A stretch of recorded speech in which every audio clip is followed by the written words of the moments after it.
The divine presence of Spirit is nearer to us than our own breath.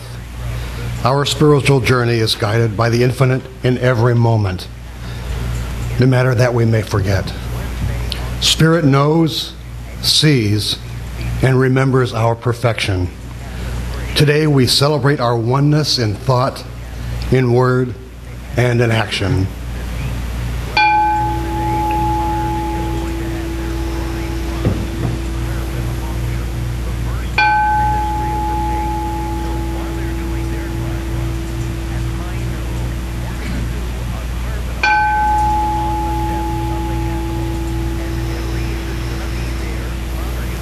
Good morning and welcome.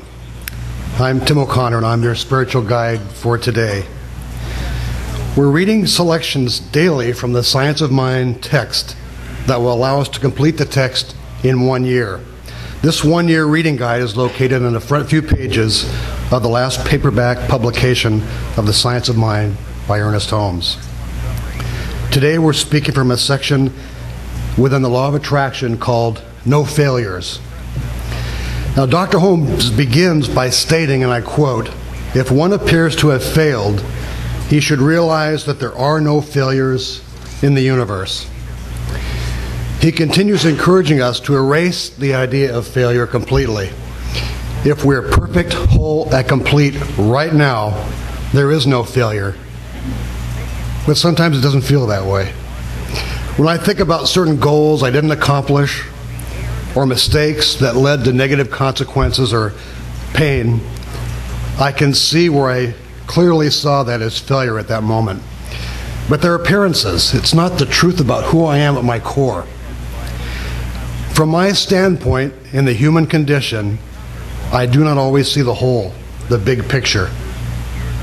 It was said to me by one of my practitioners that the universe operates on a need-to-know basis.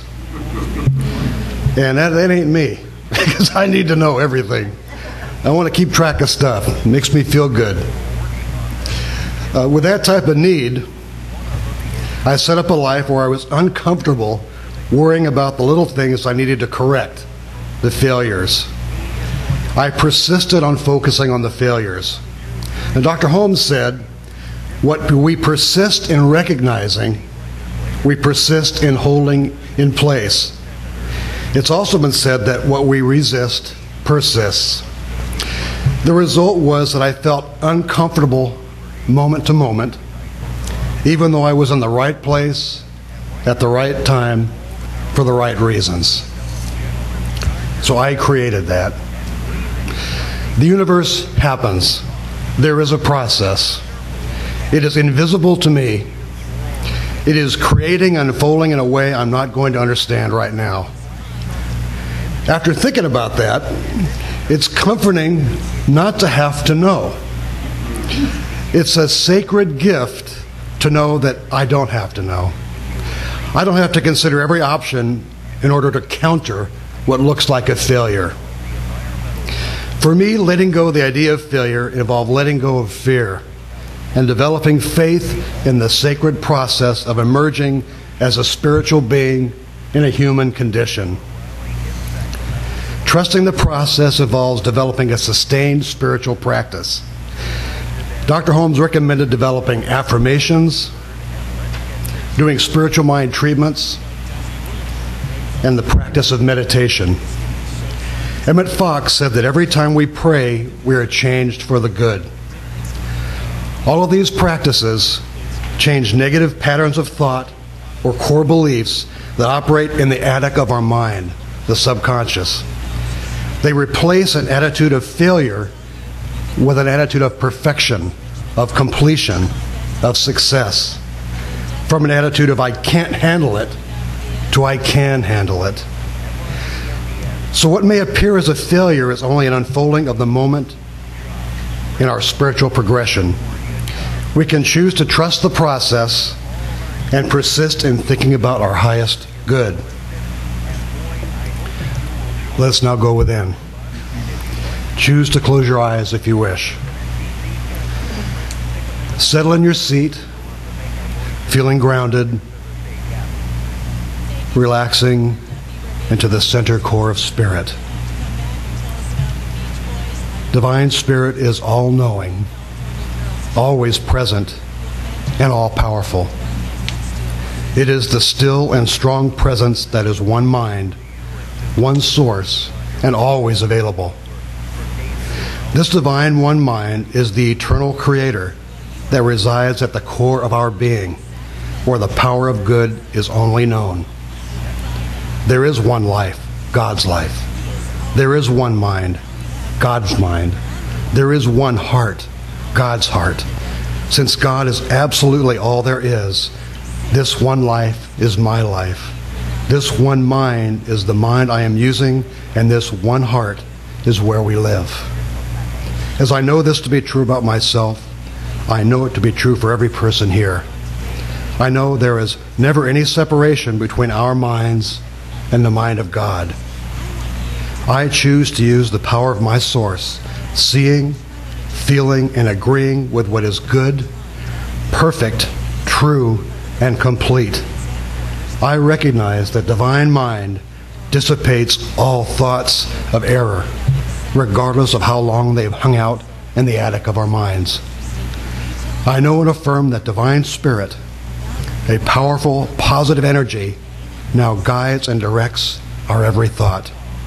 Given the always present, always creative power of divine source. The power of creative divine spirit, of true potentiality, is our power, and we are using it now, transforming our minds for the highest good as an individual and as a community. Now let us be still and silent for 1 minute, embracing the power of the one mind, feeling the restorative presence that permeates our being.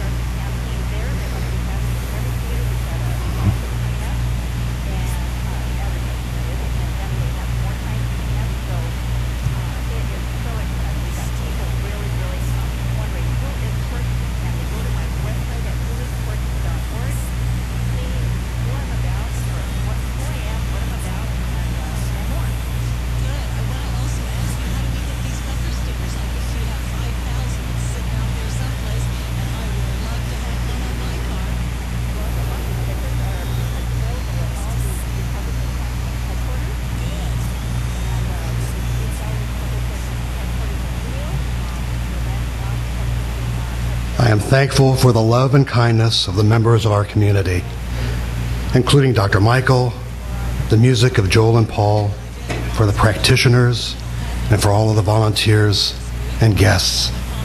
I cherish this opportunity to honor the privilege to know the truth. I give thanks for the manifestations of all that is good. It is from my awareness and knowing that we are one in spirit that I speak this word into the perfect action of the law. If you're in agreement with me, please join me in saying, "And so it is. I now allow it to be." Gently open your eyes and return to the room. God bless.